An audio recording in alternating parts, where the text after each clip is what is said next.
I've chopped one piece of wood, but how do I chop multiple pieces of wood of the same length without losing your digits? Well, there are some techniques that you need to know so you don't lose your digits. Now, I've just been around with friends helping them out, fix marker trays and other trimming and what have you, and there was a situation where we needed to cut a series of short pieces of wood. Okay, so there he trots to go and cut his short pieces of wood. What did he do? Okay, using a chop saw, little tarchy chop saw he was using, and what was he doing? Well, he got his piece of wood, okay, he attached it to his fence like so with a clamp, alright? So that's his piece of wood he's going to be using. He set it all up like so, okay, that's about right, alright? He's got it set to length, alright. This piece of wood's in there, yeah, his prototype. Now, he clamped that on there like so. And I said, hang on, what the heck are you doing? You're going to lose your digits. Well, the reason for that is, doing it this way, did you see what just happened? That piece of wood just lifted.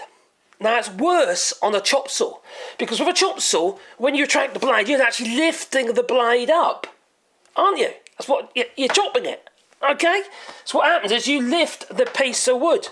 That's why you should not set your fence or your stop on the right hand side of the blade, because there's no way for you to hold your piece of wood until that blade stops spinning or it's out of the way. How are you going to do it without losing your digits? Alright? I'm trying to drum this into your head, alright? Just, yeah, you don't want to lose your digits, do you?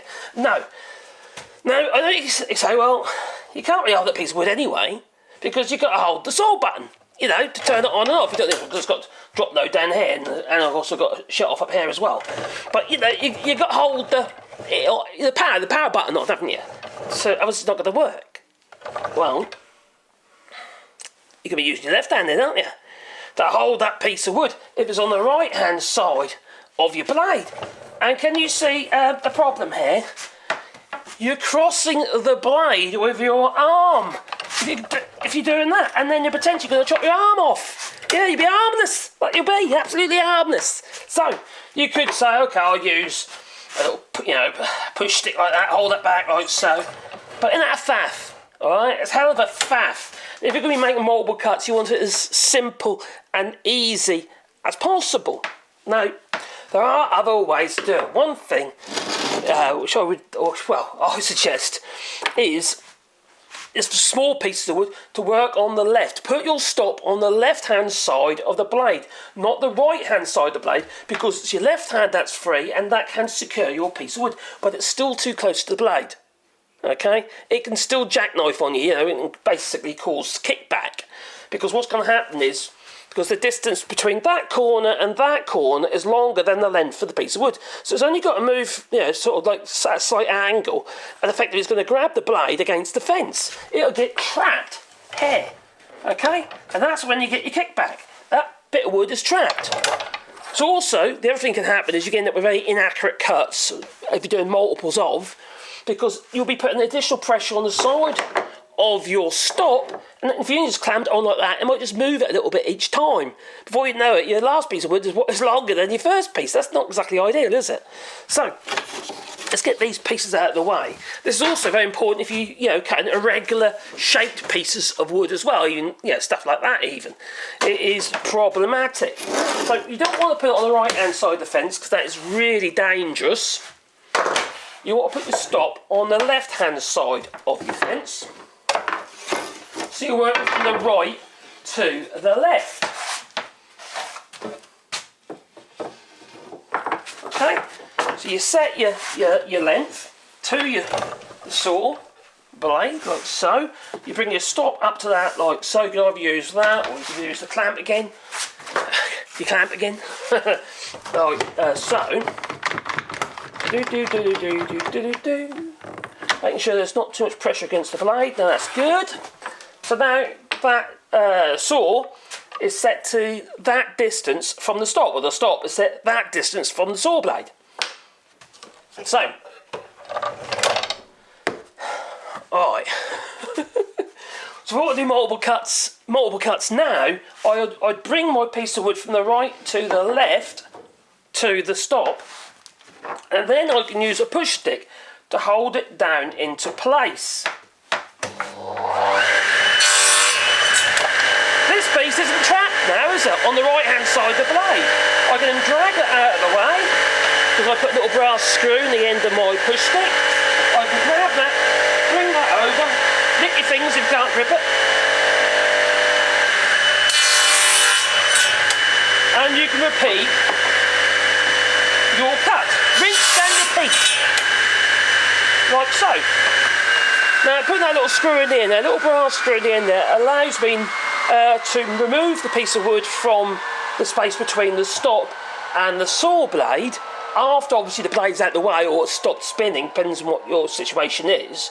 But I can actually move that piece of wood out of the way without putting my hands anywhere near the blade. So it's another little safety tip for you. Now, there are other ways of doing it.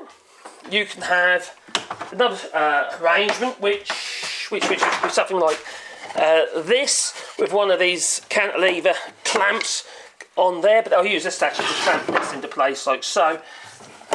And then I can have another clamp on here to clamp a piece of wood onto that, and then I can do multiples of cuts that way, because the piece of wood's been held down with a clamp, and there's no chance of it jackknifing, or kicking back against the actual blade itself. The problem is faff.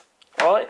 Now, if you're like me, you're always in a terrace and hurry, and you just want to get your job done, this way I just showed you with a push stick with a brass screw in the end, just holding it back, using your left hand, aren't you?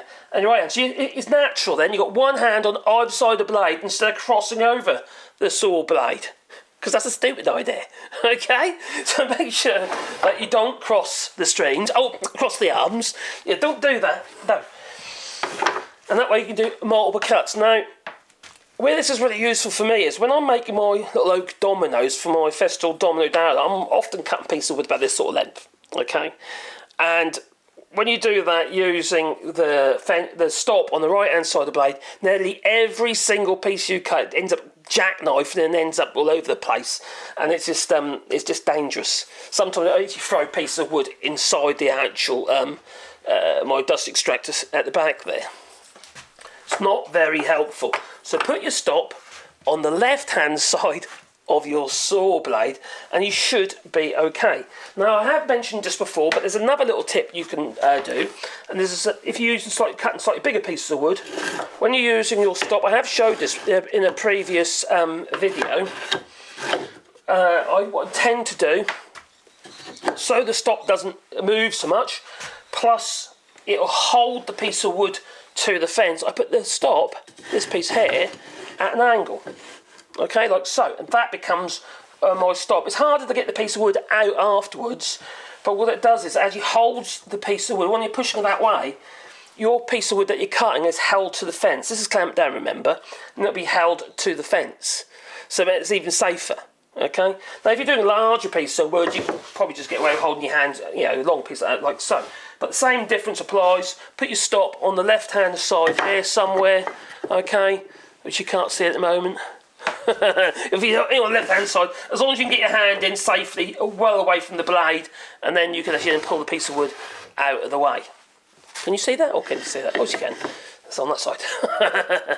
So yeah, and that way you can pull it away from the side of the blade. But I tend to do it that way because it holds it to the fence. But on smaller pieces, I might do it that way, sort of skinny pieces. But yeah, if you have a small piece of wood, I think it's a lot safer using the stop on the left-hand side if you want to cut multiple pieces of wood against a stop. Now, if you're not doing it against a stop and you're just going to mark every single piece of wood, it doesn't make a difference. Work from the left to the right because there's nothing there in the way. And you then eventually just grab a piece of wood or push stick or something to push all your bits of pieces to clear the blade for your next pass, for your next lot of cuts. Anyway, I thought I'd just share that with you just because I was with a friend yesterday and he was doing something I thought was a little bit dangerous and a bit silly, and he was asking for trouble. Okay? Alright, what do you reckon? How do you do it? Please leave in the comments down below, because we all have our ways, don't we? I've been doing like this for a little while now, ever since I had a bit of a near miss. I thought, hang on, you stupid flipping idiot, don't do that. It's so flipping obvious, don't do it. Well, some of us makes mistakes, you know.